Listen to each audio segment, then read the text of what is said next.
Maddie, where are you going? Getting a snack. Maddie, you don't need to get a snack. Come sit down. Drink. You said you're gonna teach me how to ride a cow when you grow up. Yeah, ride a cow.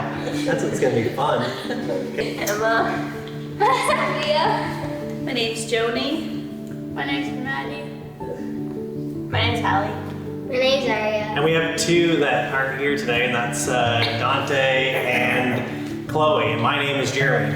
Maybe you've seen a couple of videos in our YouTube account, which we had. It's our name of their channel is going to be Us Plus 7. So that would be Joni and I, and then our 7 kids. So we're really excited to be able to, be able to show a little bit of our life, record some of our experiences for our kids and generations to come. But we think that in these videos we can be, be able to show you some of some entertainment for one, and then maybe we'll be able to help you guys experience or learn how to do things as we progress through our life, transition. So how did we meet? I guess it would be at the Forceful Arena at a hockey game. Yeah, you remember that? I do remember that. We were in grade 11. Grade 11. Was it grade 10? No, grade 11. Yeah, grade 11. Yeah. It was grade 11, Forceful Arena. I think it was a high school hockey game, so we were playing. I played hockey, but not high school hockey. And just met in the stands. I was from Heartland and she was from Forceful.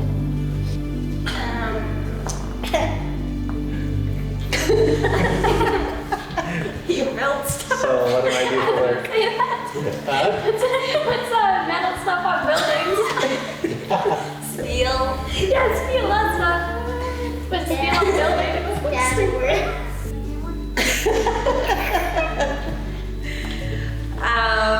He put steel on buildings. You stole it from Maddie. No, So we do building envelope systems. So that's coming out of high school, work for Vic West Corporation, and then after that, started your own business.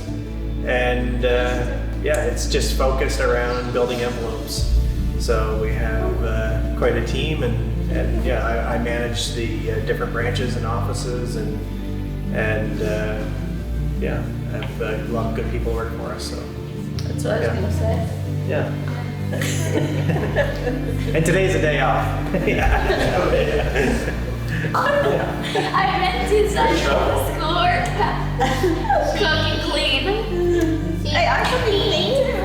And he helps us. And he helps us in school. She helps. She cooks and she cleans. Only supper though.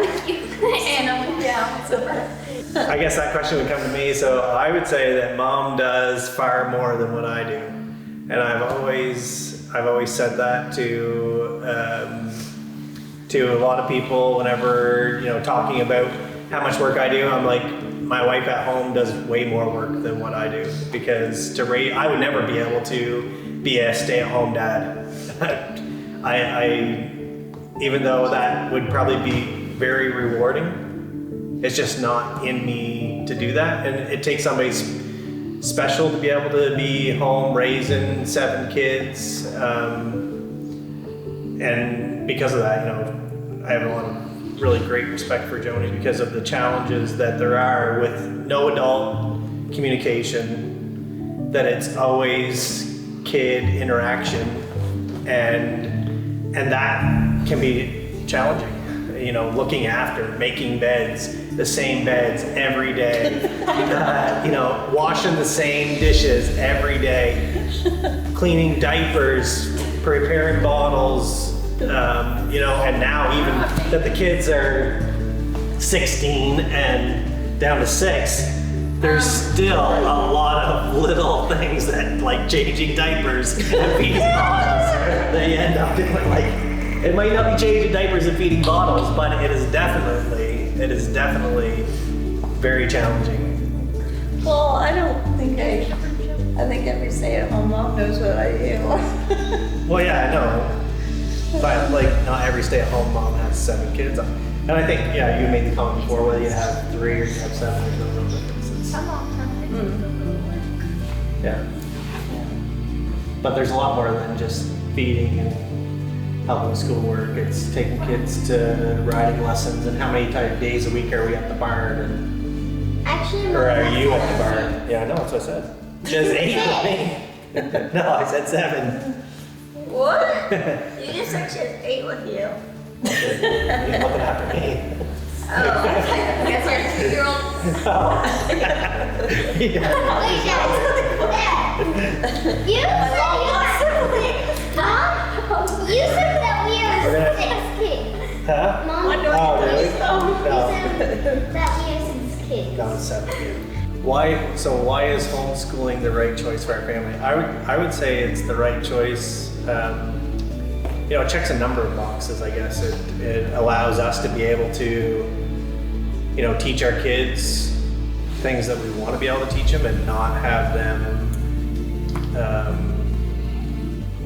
you know, I know there's a lot of great teachers and there's a lot of great schools out there for students. It's just that for us personally, we feel that, you know, learning what they need to learn, they can learn it right at home, and it doesn't take the number of hours and the things that they could be subjected to be able to teach them what they need to know.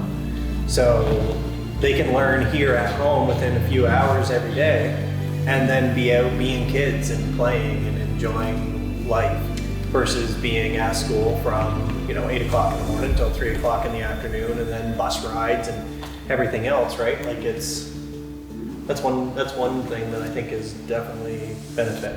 Sit up here. And you, Joni? I think I mostly enjoy it because the versatility of homeschooling. You know, we do 4 days a week. Most typically, we take Friday off, and Friday is open for home days like preparing meals, homesteading type things. You know, if we want to make bread or if we want to go ice skating or things like that, like you have that ability to change up your week. Whereas at school, you don't have that. They're in school from 8 to 3, and it's just a little bit harder, but you can make it more of a family-oriented day by doing homeschooling, and then you know what your kids are being taught every day as well. Yeah. What are your guys' thoughts on it? Oh, can I do the cons? The cons?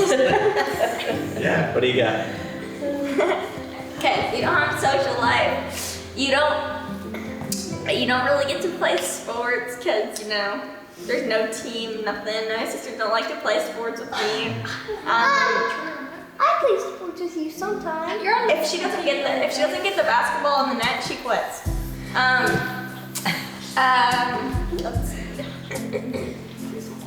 Yeah, as you get older, yeah, I can see that, but Oh, you don't have to wake up early. Yeah, you know, Dad, you don't have to wake up early. You get done after. Yeah, you don't have to wake up at the crack of dawn.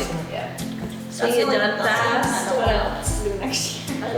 then come You here. get to you can spend time at the barn whenever you want to go. Okay, so what are some of the projects that we're going to be working at here over the next short term and probably long term? Well, one of the big project is moving from where we're at now and building on our land that we just purchased. So, like we were talking there before, we just bought a 120-acre farm land. We're building off-grid home. We're building a farm, and with all the other projects that we have on the go already as well, right? Like with our business, Joni with the homeschooling and all the stuff that she's going to be working at with the off-grid. You know, whether it's, you know, and I'll let you speak into some of the ones that you're doing. But on the farm side, you know, we're putting up fencing, we're building barns, we're purchasing sawmill, we're going to be logging milling our own wood. We plan on building a couple of AirBNB properties on the homestead where we've got some pretty unique spots that are on the farm that we can build some off-grid cabins that we're going to be able to rent out to people to come. You know, our animals that we plan on having are cows and goats and rabbits and chickens and pigs and, you know, all of that process. And we're starting from scratch and we don't have a lot of experience in it. So it's going to be entertaining for one, I think, and it's going to be frustrating sometimes. But I think that we can really show some of those challenges, right, going into that kind of lifestyle. So what are some of the things that we're going to miss on this property that we're not going to have the other? And yeah, I would say the view is probably one of those things because I mean you can't replace the view. And even though you know where we're going has intricate things that are nice and pleasing, it's that you know as nice as what we think our house is.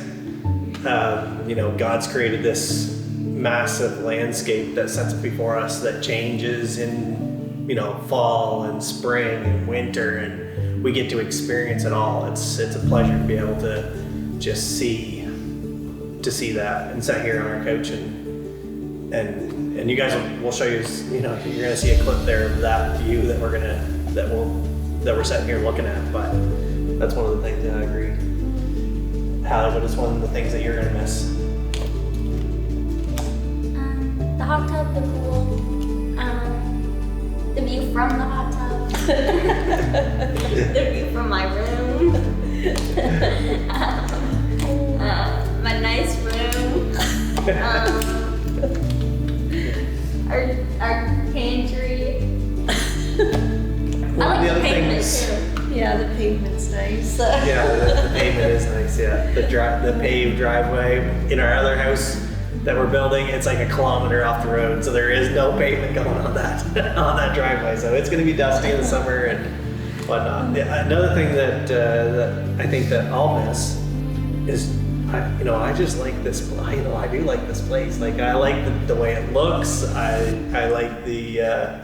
The outdoor cooking areas for breakfast, and then the other side being, having groups over, an 18-foot or 20-foot overhanging canopy, music outside. We went extreme on this place, and we're not going extreme on our next one because we want to be able to take some of that money and put it into, our farm and the sustainable living that we really that we look forward to. Was our new home collaborative? Where did we design together? I think even for this one, I make the joke that I already had the ideas in my mind, and then I would just suggest them as if what does Joni think about it, and knowing what she liked too. I mean, she likes a lot of the same stuff that I like anyway. So I would suggest certain things and she would pick them, and I was like, oh yeah, that's awesome, that's your idea. Good. Thanks. But meanwhile, I already had that already planned anyway, but I just had to bring it across the right way. So, but in our new place, we were looking for something really basic and simple, so we didn't go to any extreme. We went with the mono-pitched roofs, which is not a favorite of hers, but I think once it's all done, I think it will look nice, and she'll see it, because that's one thing that you have a hard time with, is visualizing something before it's built, even with having it on plans. But I think when it comes down to it, the inside finishes and all that stuff, we work together on it. We've already got our furniture all picked out, it's in storage, So go ahead, you comment. So Jeremy designed the house. He picked out everything inside the house. What did I pick out here? My black wall and the cupboards. Yeah. So what are we most excited for in moving off grid? It will be nice not to have a power bill. So it'll be really nice to have the animals again. We had animals before and really enjoyed it, so it'll be nice to have those back again and doing all the things that we'll be doing with them. It'll be fun to do our own food preparation, baking things with the kids. The biggest challenge will probably be learning how to look after all these animals and knowing, you know, what to do, when to do, what to look for when they're sick, how to care for them, because we'd like to do, what's it called? No antibiotics and whatnot, so learn how to care for them without giving them medicine. And I think that'll be the biggest challenge. Yeah. I think my biggest challenge is just to try to get it all done. That's, you know, with everything that we have already currently on the go, and then finding time to build the house. You know, in 3 weeks we have cattle that are showing up and we don't have a barn or even a fence yet. So there's a lot of really, there's a lot of work to do, and that's probably in one way it's something that I look forward to because I love challenge. But at the same time, that is also something that I don't know if you can say the same thing for both what's you look forward to and what's going to be the most challenging. It is the work, but I like the work, and it's different from what, you know, I currently do, right? I go to work, it's a lot of head stuff. Here, it's going to be a lot of physical, which I could definitely use some physical work.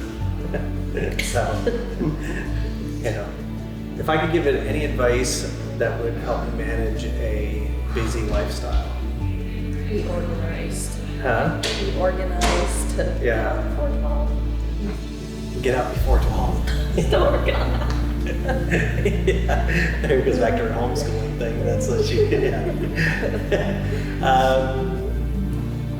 I think that yeah, definitely organizes it does help a lot. And then for me personally, what's helped is even though I take it seriously and I take my work seriously and what has to be done, I take that seriously. I also at the same time don't put myself under a lot of pressure. Like I don't take it seriously in a sense. Even though it's very serious work and what we're doing is serious, because we have to have a place that we got to move into this fall, because we have animals that are coming. But I turned always back to God and my relationship with Christ and the importance of things and how sometimes we can get just overwhelmed with the pressures that we put on ourselves. And maybe because you fail at something or you don't think you're going to succeed, but I think turning that stuff all over and knowing you have goals, working towards the goals, and if you don't hit it today, you'll hit it tomorrow. And if not tomorrow, the next day. And it's just setting goals for yourself and not getting frustrated because you're not hitting deadlines. It's continue to work at it and continue to strive. And as you do that, you're gonna succeed. You're gonna hit those targets that you've set for yourself. So I think that's the biggest thing with a busy lifestyle. It's something that we choose. Like we choose to be busy, and we get joy out of it. There's for me even peace comes, you know, in being busy. But I think it has a lot to do for me, and probably, you know, Joni would say the same, is our faith in God and how that transfers through our process. You know, we focus and we strive to do the things that, you know, please us, but also at the same time would please God. And that's one thing about this channel is that we want to be able to do is we want people to be able to see the struggle that, you know, we have, the successes that we're going to experience, and how either through these successes or maybe some failures that we're still grounded in our faith and that God is the center of our life, and how that can make us who we are. The decision to go off grid was something that Joni and I had talked about quite a long time ago. Yeah, quite a long time ago, and where we were living out in Windsor, our previous home, we had 18 or 20 acres there, pastures and barns and whatnot. And we just couldn't get any more land. We were kind of like surrounded with farms and weren't able to obtain any more. So we knew it wasn't going to be there because we wanted to do more. We wanted to have more than that. So we decided to sell. We moved our business in town. We came in town closer to everything because we were driving like half an hour. And then we built this house knowing that this wasn't going to be our house. This wasn't going to be our final house. And we'll give you guys some tours of our house and kind of explain that out. The process and where we live and what we have now. But we see things for our kids and what has come about over the last couple of years, just with the chaos and the uncertainty of things, the rise in prices,